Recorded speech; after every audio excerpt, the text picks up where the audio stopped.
So, greetings everyone. Today is March 3rd, quickly going into March 4th.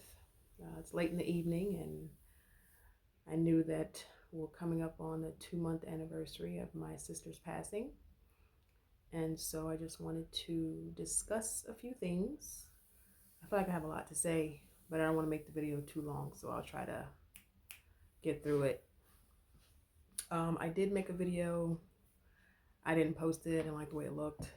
Just saying thank you on behalf of my mother and I, and the family, for everybody that came in from out of town, everybody that came in, that sent gifts and food and cards and money, the Zelle, the Cash Apps, the flowers.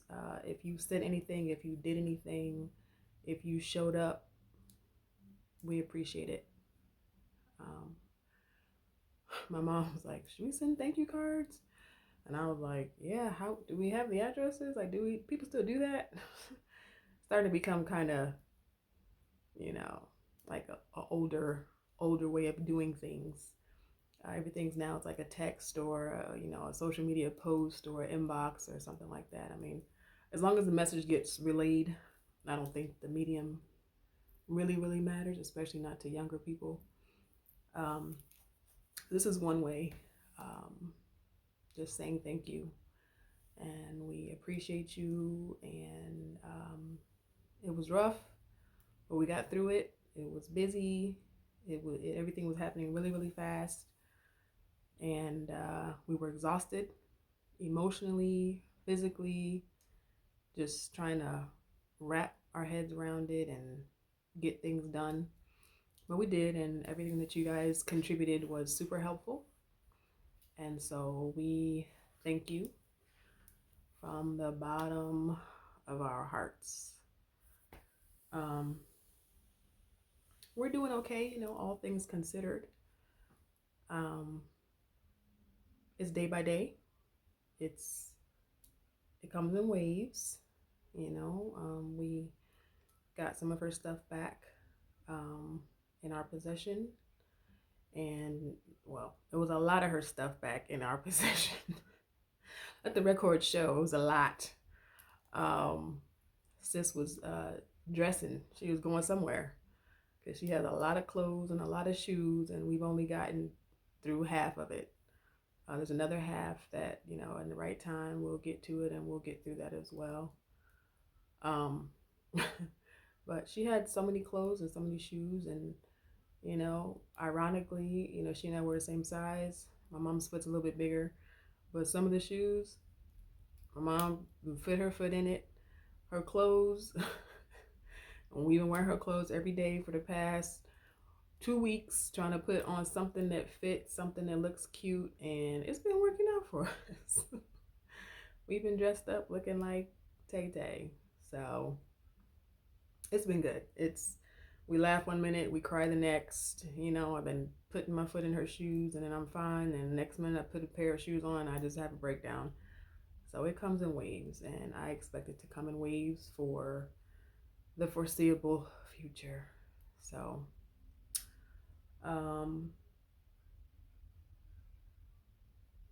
we got her after the funeral.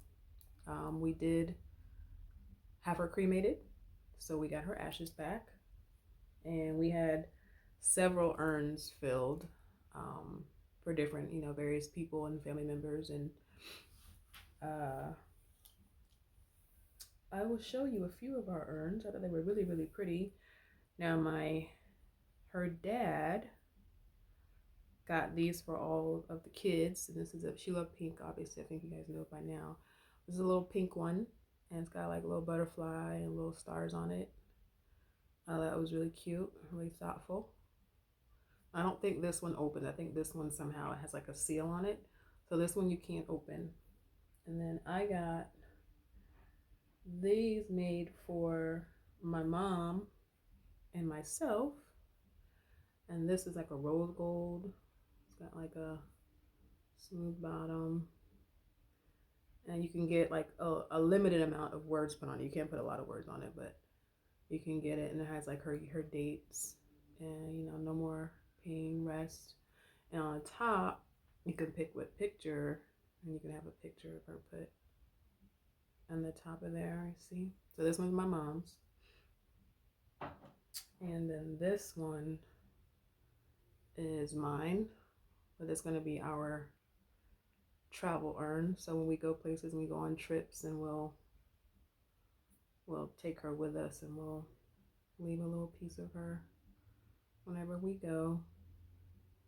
So, and I got these on Amazon. They have tons, Amazon got everything, but they have tons of memorabilia and urns and small urns, baby urns. And so we got some mini urns as well. You can like little necklace kind that you can wear them. So here's one. Okay, here's one. Change that one. There's like it's got a little crystal in it, and these come in like a lot of different colors. And that's one. Here's another one.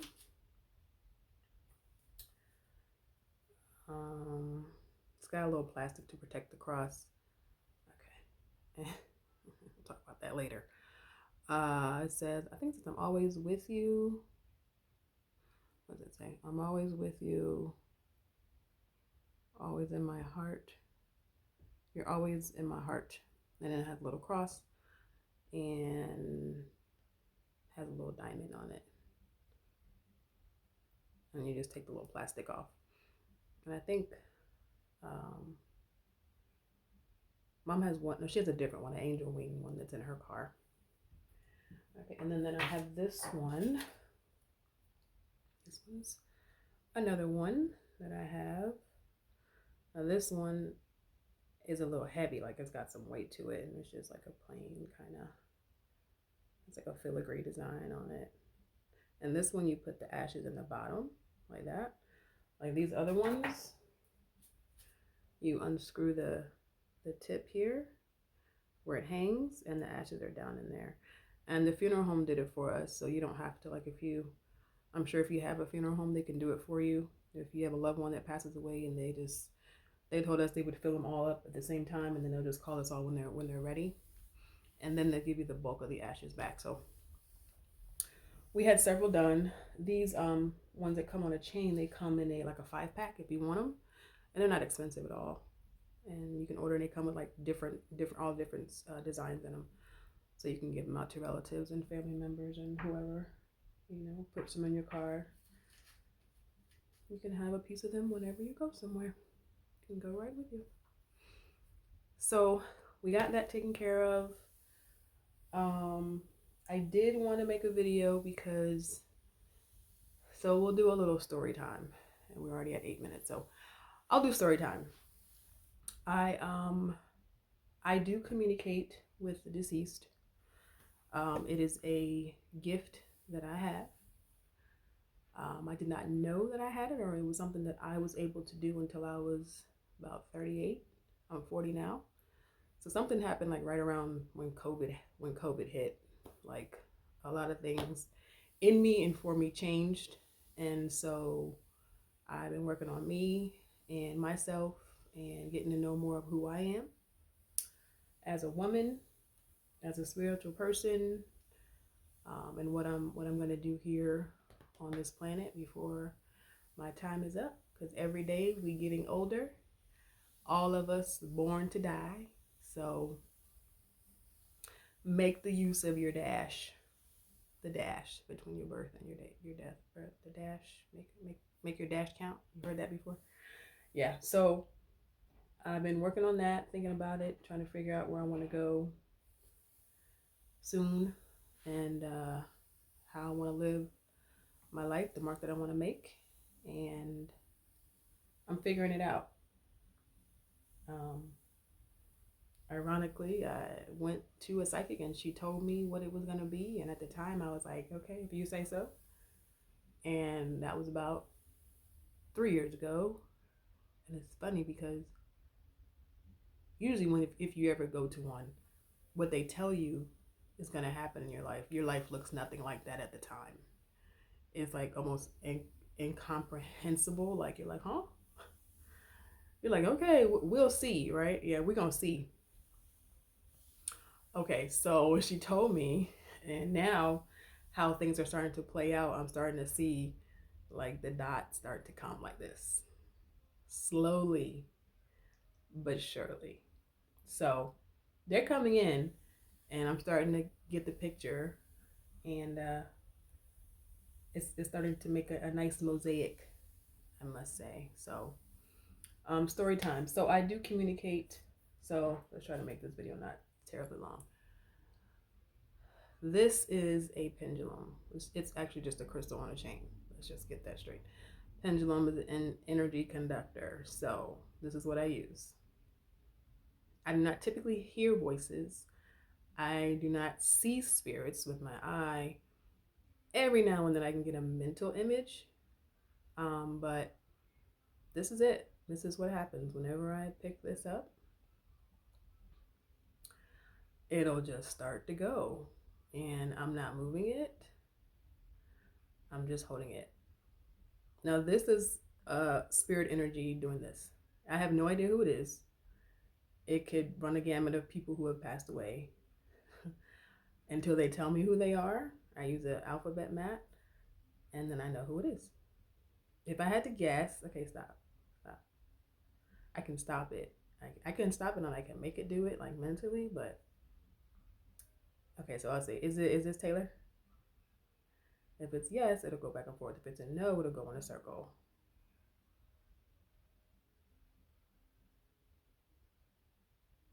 Taylor?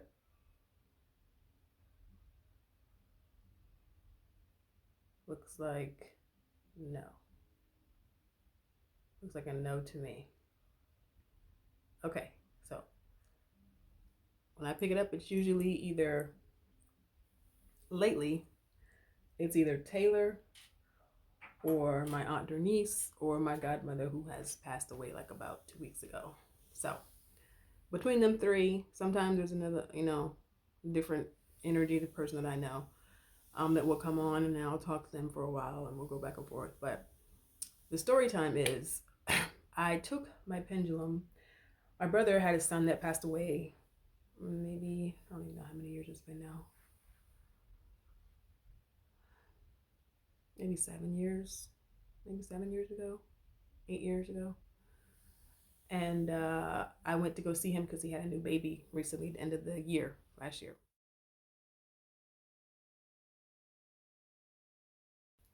Right before my sister passed. And so his son that passed away has made contact with me. And let me just say, I'm not here to debate what you believe and what you don't believe and how you feel about it. Like, that's my gift is my gift. If you don't believe it, it ain't for you. You can like click off, scroll, continue on, whatever you're gonna do. I'm not here to debate what I'm able to do with what your mind can comprehend. If it's not for you, it's not for you. That's it. That's all. So I took my pendulum to my brother's house and my mat to see if my nephew would come on, because I've talked to him a couple of times since he passed away. And ironically, I didn't end up using it to talk to him. I just wasn't in the mood. I was moving around and busy and stuff there, so I didn't use it for that. The morning I was supposed to leave to come back to Atlanta is the day my mom called me that morning early, and she said that Taylor had passed away. So it was like 5, 6 in the morning. And I was like, okay, so we had our breakdown, we cried, and immediately when we got off the phone, I picked up my pendulum and my mat. I grabbed it because I had it with me to see if she would come on. And as soon as I picked it up, it was her. And she spelled out Taylor. And I said, crying, like, what happened? And she said to me, when she spelled out, she said, I just couldn't do it anymore. And I knew the last time that I saw her that she was about to hit a downward spiral. I knew. Like I said, when COVID hit, I became more in tune with who I am. My gifts became more clear to me. Sometimes I just know things. I don't know how I know. I just know. People telling me that I've been doing this since forever.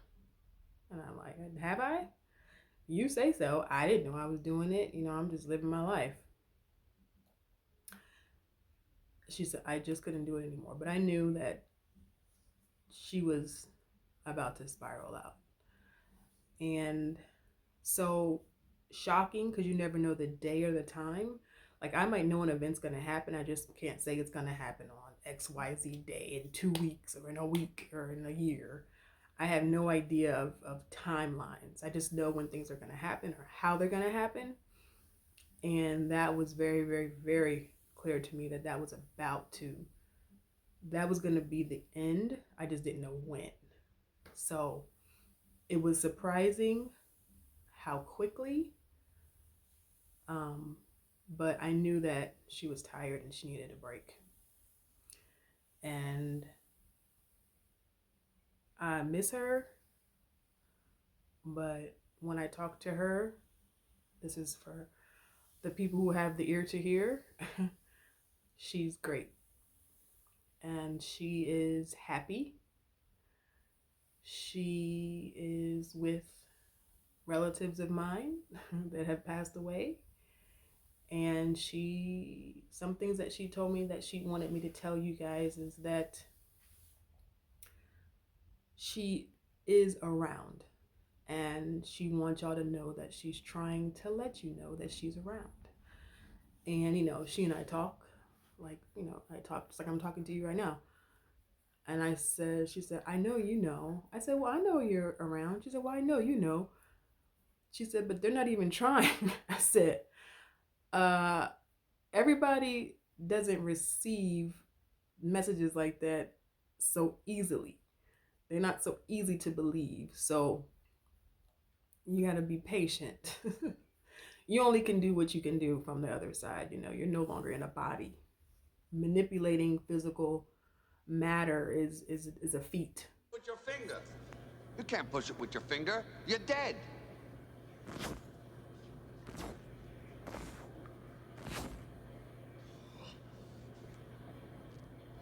It's all in your mind. The problem with you is you still think you're real. You think you're wearing those clothes? You think you're crouched on that floor? Bullshit! You ain't got a body no more, son. It's all up here now. You want to move something, you gotta move it with your mind. You gotta focus. You hear what I'm saying? How? How do you focus? I don't know how you focus. Just focus. How did you do that? All she can do is try. Sometimes it comes in scent. For me, I can pick up my pendulum. It's easy for me to for her to get messages to me directly. Sometimes it's a chilly air. If I don't have my pendulum handy, it gets super, super cold around me. The air changes. The temperature around my face, around my feet, with no fan, with no air blowing. There's no draft. The window isn't open. I just know the feeling when an energy, a spirit presence comes into my being, is trying to get my attention. So I know that someone's there. I have to get on to see who exactly it is. I never know just by sitting there. They have to tell me who they are. So if you feel like she's around, you feel like she's visiting, you feel like she's in your presence, then she probably is. I picked it up. I picked it up once, and I was trying to find her, and it wasn't her, it wasn't my godmom. And we talked for a minute, and then I picked it up a couple days later because we were going through her clothing, and I said, like, tell me who is it? And it was my godmom again. And I'm like, okay. I said, well, if you see my sister, can you tell her that check in?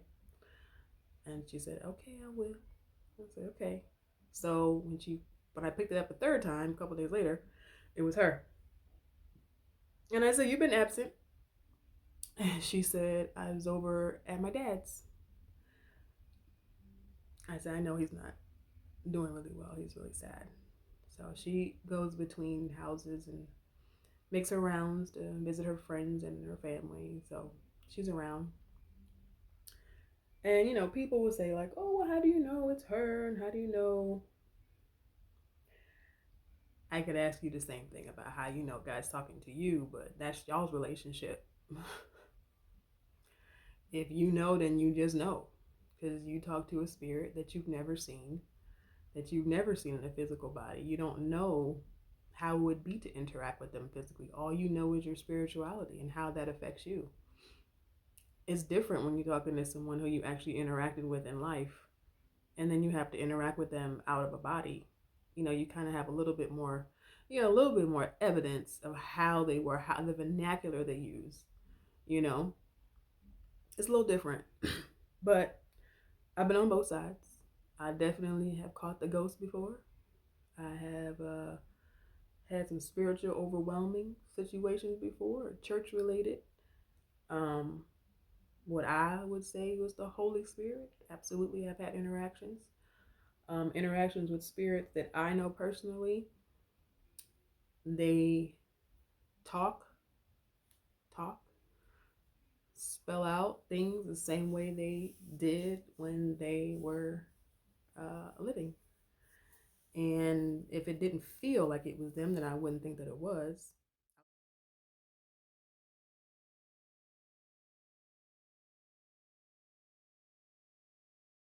She talks the same way she talked when she was here. She sounds like herself. She came right on trying to give me demands, trying to tell me what to do regarding her her style and her dress. When we were doing the viewing, and her friends got her dressed up, and she was like, she's like, I don't want nobody around when they're doing my hair. I'm like, it's just gonna be your friends, the people at the funeral parlor and your friends. That's it. Um, and she told me she liked the way her hair looked in the casket. She's repeatedly told my mom and I not to cry, not to feel guilty, and that she's happy, and that she wanted you guys to know that she is around. Um,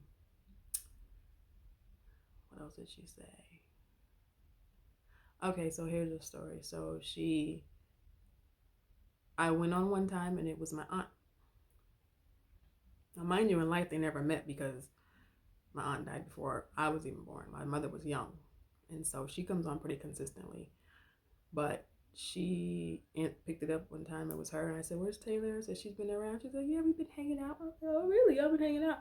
I said, "Yeah, be careful because she will have you out in these streets." She said, "Yes, we went to a bonfire."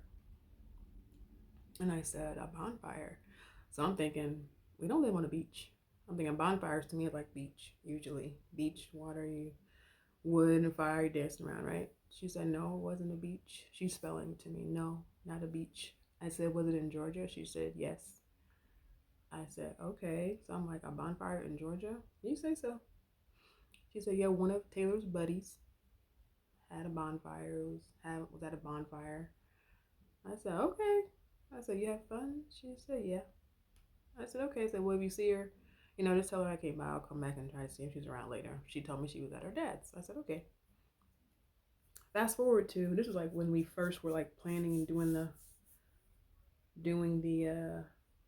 funeral and all that. So when we finally got Taylor's phone back, maybe 2 weeks after that, Mom and I were going through and looking at some of her messages and her pictures and stuff like that she had. And in the in one of the messages, she was actually asking somebody about bonfire, and she was saying, "Is it at the bonfire? Or are we going to bonfire? Or let's go to bonfire?" And I was like, "Bonfire?" So I looked it up. Ironically, it's a place in Atlanta that I have never heard of. It's only open, I think, on Sundays. It looks pretty lit. It's got stores around. It's got like some graffiti areas, and in the middle, it has a huge, almost like a big metal bin. It's not real tall. It's kind of shallow, but it's like a big, huge bonfire in the middle, I guess, of all the all the shops and restaurants probably got some food trucks out there or something. There's a couple of celebrities on their Google.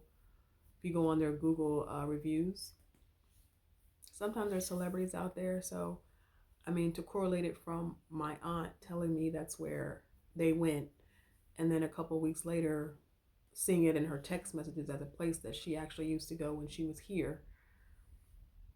I mean, it happens often. Like I said, I don't have to debate it with people about whether they believe it's going to be out of too far out of some people's scope, and that's okay. I don't if it's for you, it's for you. If it's not, it's not. It absolutely has made the grieving process easier. I knew a long time ago that I would never grieve the same. I would never grieve as hard as a person who believed and really felt in their soul that when a person dies, they exist no more. They are truly gone. They are no longer ever again to be seen or heard from. I will never look at people when they die that way ever. It's sad in the human, in the flesh, because we want what we want. We want them here. We want to be able to experience them as a human, in our ego, in our flesh. But seasons change, and what I do know is that outside of whatever you think spiritually, whatever you've been taught in your church, in your mosque, in your temple, wherever you go, whatever you think you know about what's going on, trust me, there is way more than that happening around you at all times. At all times. Um, I feel like, I'm discovering it at the time I'm supposed to discover it. Some people know it earlier on in life. Some people find out later than me. Some people never find it out. Your path to walk is your path to walk. My path to walk is my path to walk. And just because you're on one path 1 year doesn't mean you can't get off that path and get on another path. Just because the path you've been on has showed you this much does not mean that there's not this much more to see outside of what you know. So take that and do what you will with it. I hope it blesses you, because knowledge is power, information is power, and all that get understanding. So I leave you with that. I'm going to be posting more on my YouTube channel. I'm actually going to post the video, our video eulogy that we did, our tribute to her, not really eulogy, but like our tribute that me and my mother recorded for the funeral, because we knew we weren't going to be able to talk the day of. And so we recorded a video and said what we wanted to say, and we played it at the funeral. We had so many people that loved the video. The things that we said were relatable, to people and things they were experiencing in their life with their family members. And a lot of times we don't talk about things because we think it's like an isolated incident, or we're the only ones going through it and nobody needs to know what's going on in this household. And real talk, like that's why, part of the reason why things never get solved, they never get discussed, they never get confronted, because people are too scared to act like they know what's going on. They really just keep sweeping it under the rug as if it's going to magically just go away. That works well. Yeah, I'm not one of those people. If it needs to be discussed, it'll be discussed, and we'll talk about it and get some understanding, and then figure out how we can move forward and get to some resolution, or to some better ways of managing unhealthy situations. But that's where I'm at in life. I'll be making more videos, some inspiring, some not so inspiring, some just plain up truth to slap you in the face. You don't have to watch it. It's a free country. So, yep, that's all I wanted to say. The video has been very long, it actually cut off, and I have magically spliced it together because I had to start over. Not start over, but put two pieces together. So I will see you guys later, and I'll see you on Facebook. Y'all be blessed.